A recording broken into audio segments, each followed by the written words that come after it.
श्री रामचंद्र कह गए सिया से, ऐसा कलयुग आएगा, मेरे नाम से सत्ता पाकर सबको आंख दिखाएगा। पहले आप डॉक्टर रागिनी सोनकर की इस भाषण को सुनिए। कि श्री रामचंद्र कह गए सिया से, ऐसा कलयुग आएगा, मेरे नाम से सत्ता पाकर सबको आंख दिखाएगा। धर्मों पर लड़वाएगा और जाति पर बंटवाएगा। गरीबों के बच्चों की शिक्षा को रौंदा जाएगा।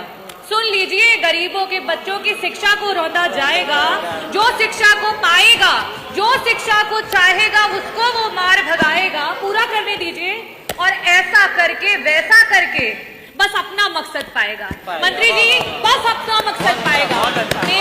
मेरा पहला जो प्रश्न है मंत्री जी आपसे ये है कि जो आर्टिकल 51AH कहता है, फंडामेंटल जो ड्यूटी है हम सभी की, भारतीय जो नागरिक हैं उनकी, कि हमें अंधविश्वास से दूर रहना चाहिए और साथ ही साथ हमें जो है विज्ञान और तर्क पे आधारित जो है सोच रखनी चाहिए। जब हमारे बच्चों के पास विज्ञान की शिक्षा ही नहीं रहेगी, और मैं ये कहना चाहूंगी कि आपका जो डेटा है, आपका जो उत्तर है वो इतना गलत है कि मैं मछली शहर के Khoyari inter college, Utrai inter college, Gohka inter college, Baderi inter college, Mogalpur inter college और ना जाने इतने इंटर कॉलेजेस, 90% उत्तर प्रदेश में इंटर कॉलेजेस हैं। आज किन्हीं ना किन्हीं कारणों की वजह से सरकार वहां पे जो है बच्चों को साइंस की पढ़ाई नहीं दे रही है। मेरा पहला प्रश्न आपसे ये है कि इन इंटर कॉलेजेस में क्या साइंस की शिक्षा को लागू किया जाएगा?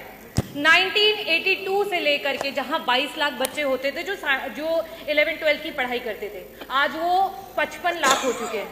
लेकिन आपके जो टीचर्स के पद हैं वो सृजन ही नहीं हो पाए हैं। श्री रामचंद्र जी को भी उनके महर्षि जो हैं वशिष्ठ मिले थे। हमारे बच्चों को शिक्षक क्यों नहीं दे पा रही है ये सरकार? रामराज की बात करती है। मेरा दूसरा बड़ा सटीक प्रश्न आपसे ये रहेगा कि 2017 से लेकर के अभी तक जितने भी हमारे प्रिंसिपल्स रिटायर हुए थे, इंटर कॉलेजेस में एक भी प्रिंसिपल नहीं पहुंच पाए। मंत्री जी, उनको पहुंचाने का काम करेंगी। विभिन्न जो हमारे क्षेत्र हैं उनके जो है टीचर्स नहीं अवेलेबल है, उनको पहुंचाने का काम करेगी। यहां तक कि इंटर कॉलेजेस में ग्रुप डी स्टाफ नहीं है, आउटसोर्सिंग पे नहीं है, परमानेंट तो दूर की बात है। क्या उनको वापस से देने का काम करेंगे? उन्होंने इस चौपाई के माध्यम से आरोप लगाया कि सरकार भगवान राम के नाम पर वोट लेकर सत्ता में आई, लेकिन अब अहंकार दिखा रही है और गरीबों की शिक्षा को नजरअंदाज कर रही है। यह एक व्यंग था जो कलयुग की तुलना वर्तमान की राजनीति से करता है। आगे उन्होंने ये भी बताया कि उत्तर प्रदेश के 90% इंटर कॉलेज में साइंस फैकल्टी नहीं है।